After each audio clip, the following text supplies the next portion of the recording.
अक्षय कुमार की पृथ्वीराज चौहान 2022 की historical drama movie है। इस वीडियो में हम आपको इस मूवी की स्टोरी को एक्सप्लेन करेंगे। इस फिल्म की स्टार्टिंग में हम देखते हैं सुल्तान मोहम्मद ने पृथ्वीराज चौहान को बंदी बनाकर रखा है और वो उन्हें अपने आगे सर झुकाने के लिए कहता है। लेकिन पृथ्वीराज चौहान उसे मना कर देता है कि वो किसी के आगे अपना सर कभी नहीं झुकाएगा। इसलिए मोहम्मद उसे अपने शेरों से लड़वाता है। तभी हम देखते हैं अक्षय कुमार को, जो पृथ्वीराज का कैरेक्टर प्ले करता है।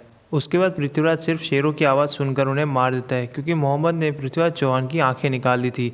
तभी हम वहाँ सोनू सूद को देखते हैं, जो चंड का कैरेक्टर प्ले करता है। चंड पृथ्वीराज चौहान का साथी है और वो पूरी कहानी बताता है। तभी हम देखते हैं फ्लैशबैक में कन्नौज नाम के राज्य की राजकुमारी संयोगिता पृथ्वीराज चौहान से प्यार करती है। तभी हम देखते हैं मानुश्री चिल्लर को, जो राजकुमारी संयोगिता का कैरेक्टर प्ले करती है, और वो पृथ्वीराज चौहान को खत लिखकर भेजती है, क्योंकि उन दोनों ने कभी एक दूसरे को नहीं देखा। बस उनके बारे में सुनकर ही वो एक दूसरे से प्यार करने लगते हैं।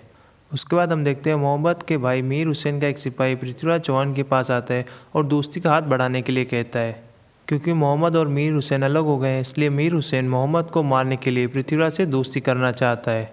पृथ्वीराज उसके साथ दोस्ती का हाथ बढ़ाने के लिए मान जाता है। उसके बाद पृथ्वीराज के काका कन्नू पृथ्वीराज को पूछते हैं, तुमने ये दोस्ती का हाथ क्यों बढ़ाया। तभी हम देखते हैं संजय दत्त को, जो काका कन्नू का कैरेक्टर प्ले करता है, और उनकी आंखों पर हमेशा पट्टी बंधी होती है, क्योंकि पृथ्वीराज चौहान ने उन्हें ये सजा दी थी।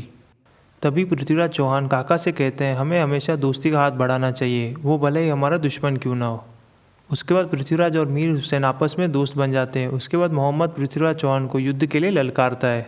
तभी पृथ्वीराज चौहान और सुल्तान मोहम्मद के बीच युद्ध होता है। मोहम्मद की सेना बड़ी होने के बाद भी पृथ्वीराज चौहान मोहम्मद को हरा देता है और बंदी बनाकर रखता है। उसके बाद दूसरे दिन जब सबको लगता है कि पृथ्वीराज चौहान मोहम्मद को सज़ा में मौत देंगे, तभी पृथ्वीराज चौहान मोहम्मद को छोड़ देते हैं और उसे एक मौका देते हैं। उसके बाद पृथ्वीराज चौहान को दिल्ली का राजा बना दिया जाता है। जब ये बात कन्नौज के राजा को पता चलती है तो उसे बहुत गुस्सा आता है, क्योंकि दिल्ली का राजा वो बनना चाहता था। उसके बाद वो पृथ्वीराज से आधी दिल्ली मांगता है या फिर युद्ध के लिए कहता है। पृथ्वीराज चौहान युद्ध के लिए तैयार हो जाते हैं, लेकिन युद्ध से पहले कन्नौज के राजा अपनी बेटी का स्वयंवर कराते हैं, जिसमें दूसरे राज्यों के राजकुमार को बुलाते हैं।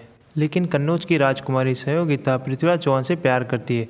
जब ये बात पृथ्वीराज चौहान को पता चलती है तो कन्नौज जाकर संयोगिता को सबके सामने अपने साथ भगाकर लेकर आते हैं।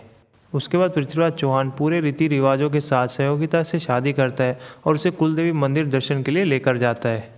उसके बाद कन्नौज के राजा गोड फोर्ट पर हमला कर देते हैं। तभी काका कन्नू और बाकी सिपाही वहां जाते हैं युद्ध के लिए। उस युद्ध में काका कन्नू और 64 सिपाही और मारे जाते हैं, लेकिन वो लोग गोड फोर्ट को बचा लेते हैं।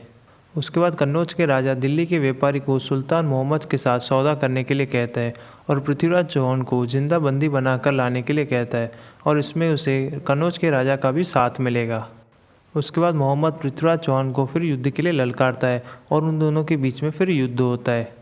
लेकिन इस बार मोहम्मद धोखे से पृथ्वीराज की सेना को मार देता है और कुछ लोगों को उनके सामने बंदी बनाकर पृथ्वीराज को इमोशनली हरा देता है और उसे बंदी बना देता है। ये बात जब संयोगिता को पता चलती है तो वो भी आग में जलकर अपनी जान दे देती है।